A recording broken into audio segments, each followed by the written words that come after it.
Hi everyone again. It's been a while. Been playing around with the PiGFX interface. Uh, Lots kind of been happening on that project, and I wanted to just put together a little update of um, what all the changes are. Um, a couple of real big things. The first of which is um, uh, in talking with Christian, who does most of the development currently for the PiGFX interface, sprites, collision detection. A lot of the most recent updates were done by him. Um, we got the interface working much better with USB keyboards now. It'll detect an auto repeat. I have some video kind of showing the difference. We created, or Christian created, a version of the firmware that outputted raw data from the keyboard so that we could take a look at the differences and kind of show them.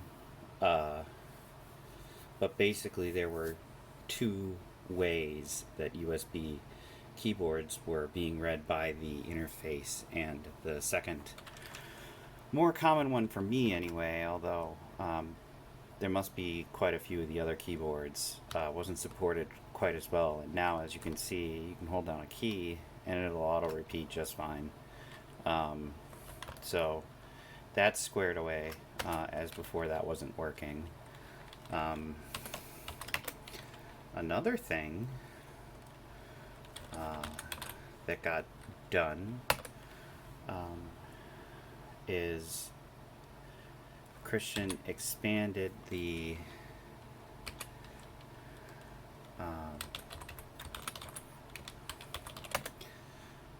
control codes so that now if you have a full screen editor under CPM, two control codes were added, erase line and shift down and erase line and shift up, and they are instrumental in making this work correctly, which means you can configure a full screen editor to properly scroll on the terminal.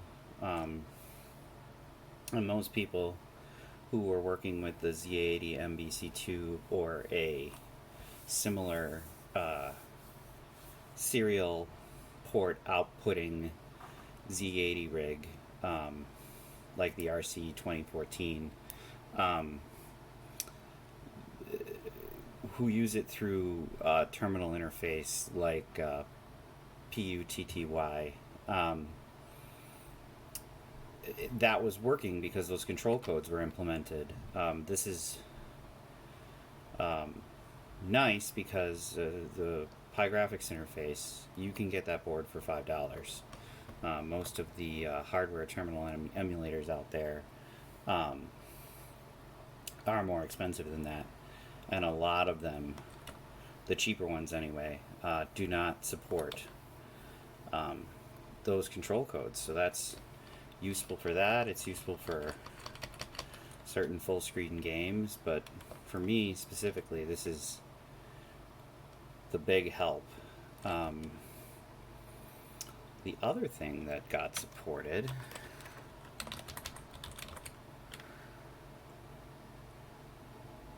is hardware sprites.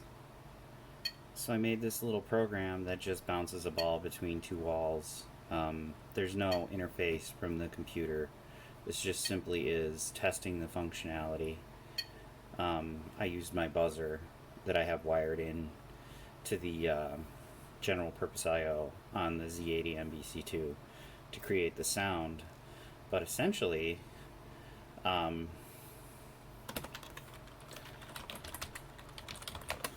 what this is doing is using control codes only to store the sprites, load the sprites, and then move that ball across the screen, simply sending control code commands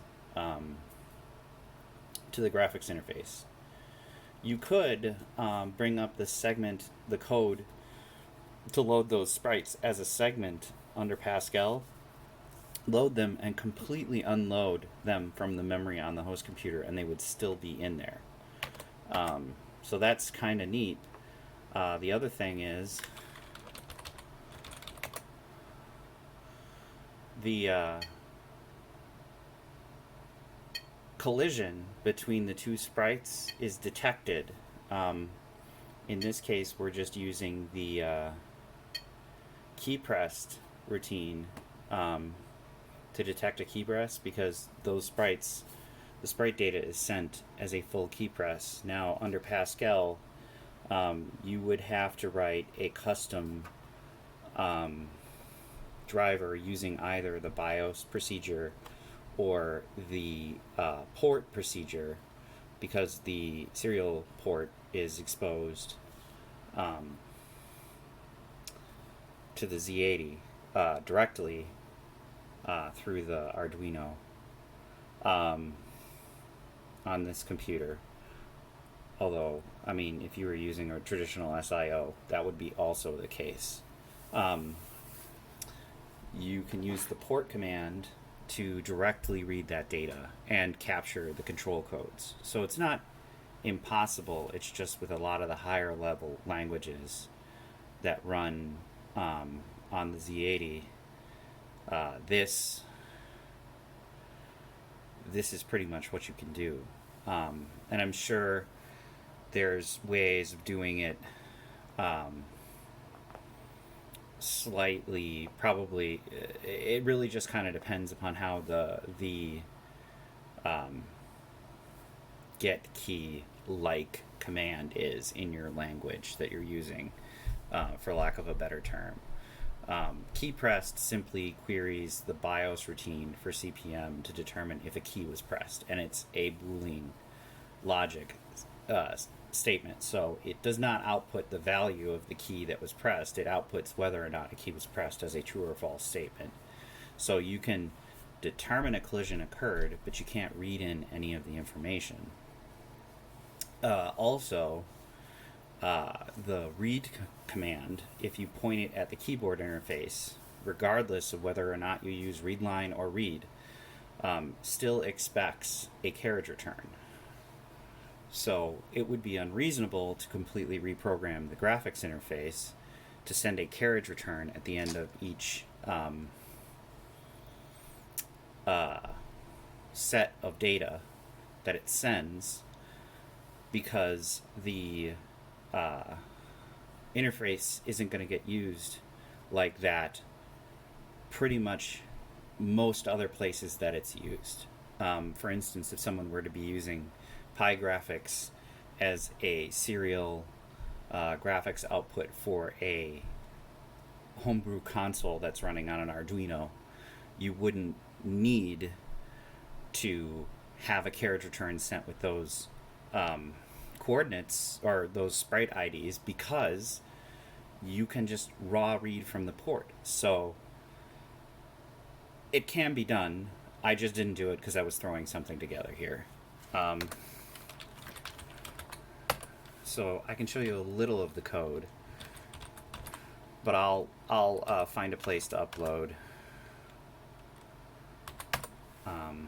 and I'll link it in the description if people want to take a look at my code. Though I gotta warn you, I'm terrible at coding stuff. I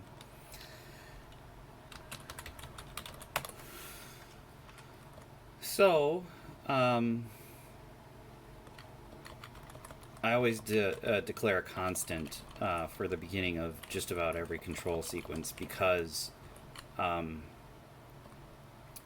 you use it like an awful lot.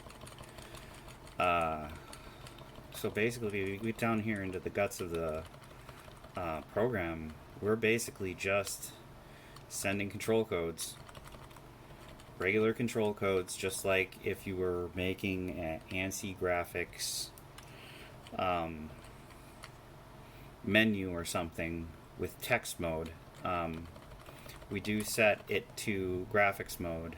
I like 320 by 240 because the sprites, the sprite data doesn't have to be very big, and when you're operating in CPM, you can't use the actual binary transfer over the port in any way that is relatively simple. I suppose, again, I could write a custom port statement to dump the binary data directly to the serial port.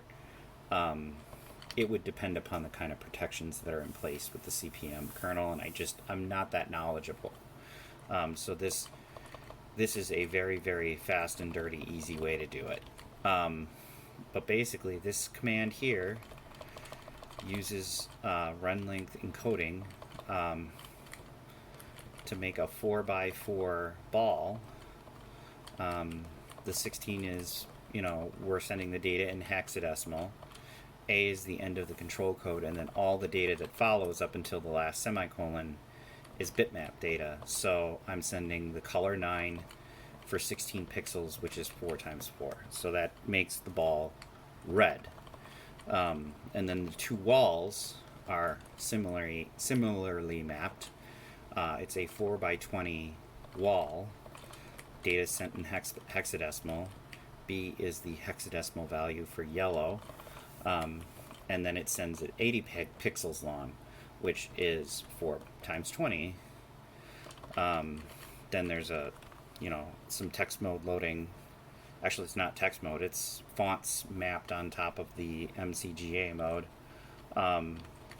using traditional control codes just to locate the position on the screen. And then this is the description section. And then I set up a loop.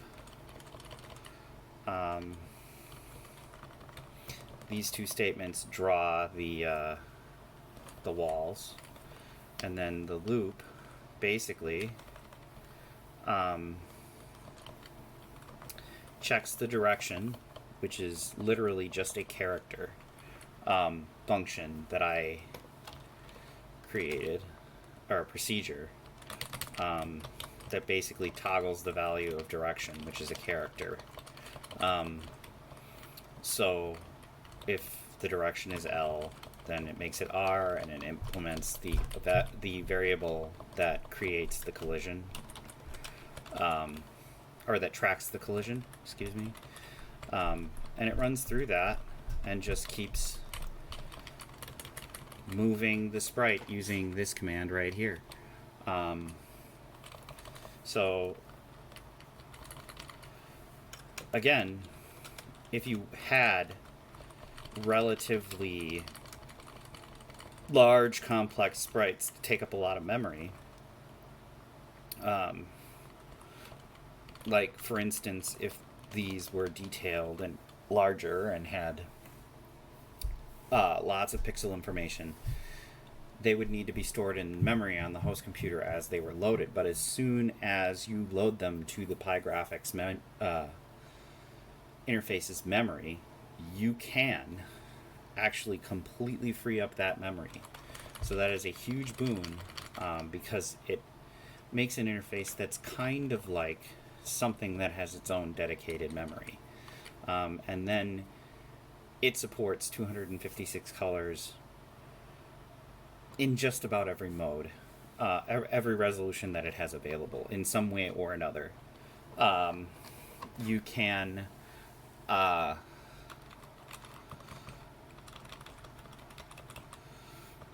You can use regular text mode fonts, and there's 3 selectable sizes, and they, the font will be large, medium. It's like a large one, a medium one, and a small one. The smallest one in the MCGA mode is very similar to the resolution and font size of a Commodore 64. So if you're porting software that uses that text mode or that resolution, that's the mode you would want if you don't want to rescale any of your sprites. And again, it's all mapped as a using control codes, like even taking this command right here, pound 0x, that just terminates the sprite, and then we return the screen back to normal mode, and then the program ends. So it's really kind of a neat neat way of doing things. And it's not just limited to 8-bit computers. You can use this interface on anything that outputs to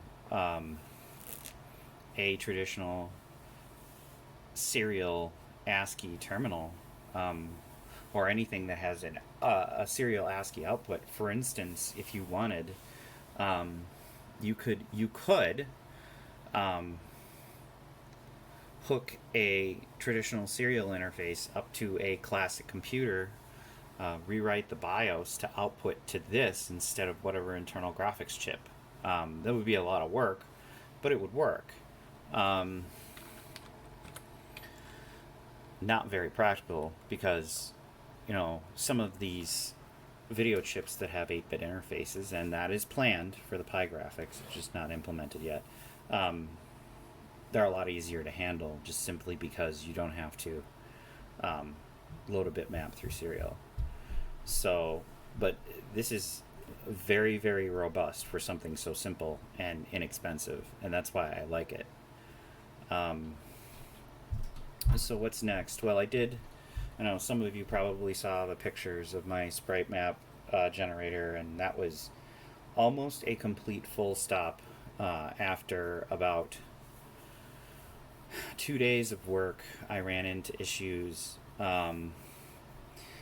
trying to go about it a certain way, and then the more I thought about it, it'd probably be a lot easier to code it. And then on top of that, I found major problems with the graphics library I had written for simplifying coding the control codes through Pascal, and I kind of, in the process of trying to make that work, realized it's really not that complicated of a syntax with the control codes as they're given, because you don't really need a separate graphics library, and in nearly all cases it kind of ends up limiting you some.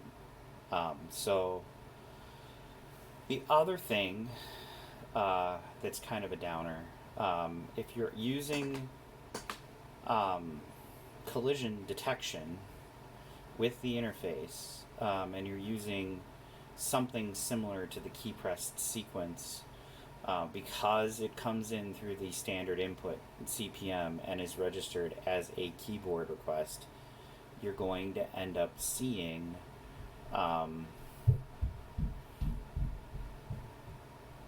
you're going to have to filter every single input that you get on your custom driver that you write, because you have to differentiate between a key press and a collision. So that's not a terrible thing, it's just a thing you need to know. I've got that Sprite program that I'm working on. I'm still very excited about making a Tetris program. Whether or not I go ahead and write a custom input driver to read the control codes directly from the serial port, or I just do collision detection within the memory, because it's a very relatively simple concept. There's not a whole lot that you have to keep track of for Tetris. You could probably do all of it in memory on the computer and not have a problem, particularly because you don't have to worry about storing any of these relatively simple sprites in memory on the computer. That frees up a lot of space. And then also you don't have to write any kind of mechanics for moving them around on the screen, because you just use simple commands. So that helps. I think probably up next is finishing that tile mapper the way I want it. I'm going to get into probably having to make a very small, very limited, or bitmap fonts that'll all be loaded as sprites, so that I can create little create a grid and properly center all of those letters on it, because using the text mode to put the letters in limits the size of boxes to um, whatever size your font is, and I don't want that. So I'll probably end up creating a very, very simple bitmap font that's not going to take up a whole lot of space, because I'm just going to do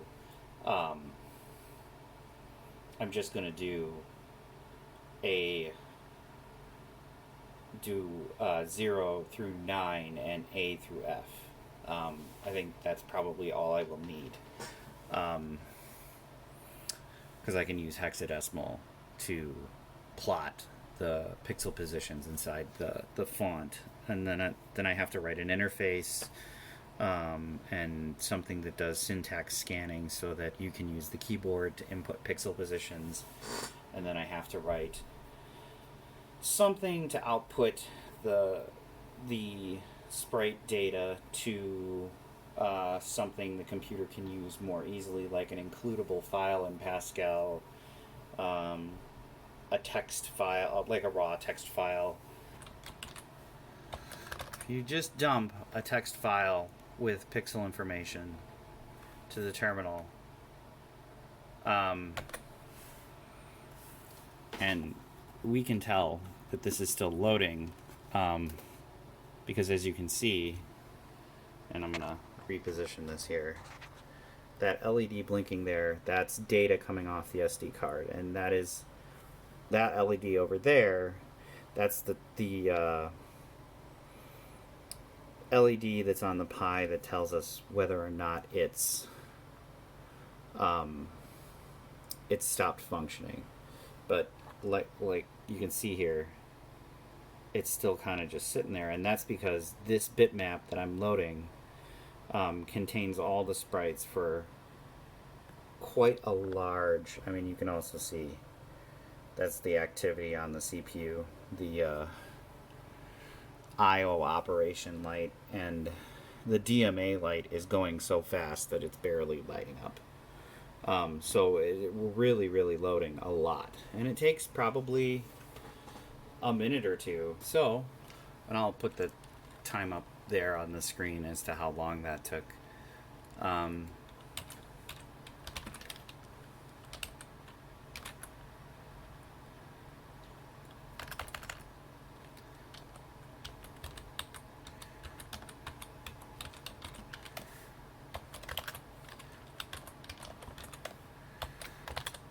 So you can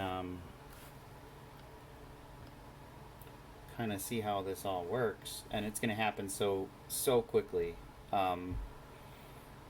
Actually, to make that ball animate smoothly, I had to introduce a delay, which is kind of funny if you think about it. But basically, when you run this, it's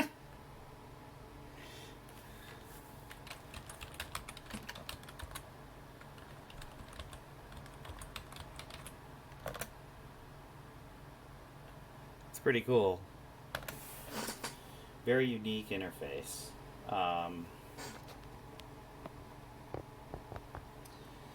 So I guess next is writing that tile map editor. I want to do some other stuff with the trying to write a game, looking at a couple of those 1-bit RPGs like Minima. That would be ideal for this, particularly if you wanted to make a keyboard game,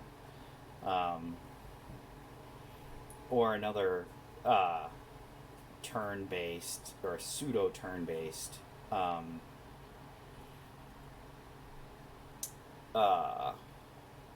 RPG type game. That would be kind of neat.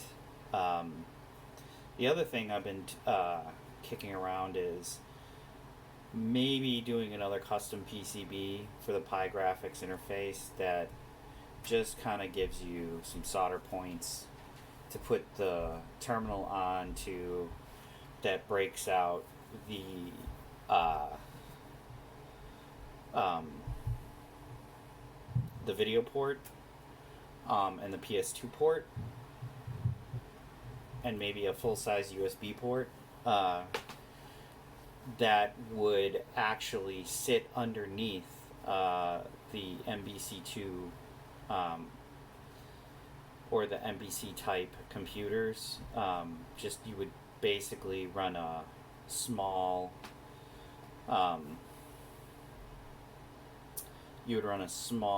DuPont style connection from the top to the bottom, and then you'd have basically all the ports hanging out under the computer. The only thing that really kind of concerns me is heat. For one thing, I mean, although I've literally put my finger on top of the chip on the Pi just to see if it was getting hot, and it seems fine.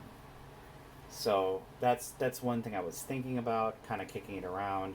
I don't know if there would be a lot of demand for it, but if people were interested, maybe I might try doing that. But I'm more again more interested in this thing for what I can program on it versus another hardware project.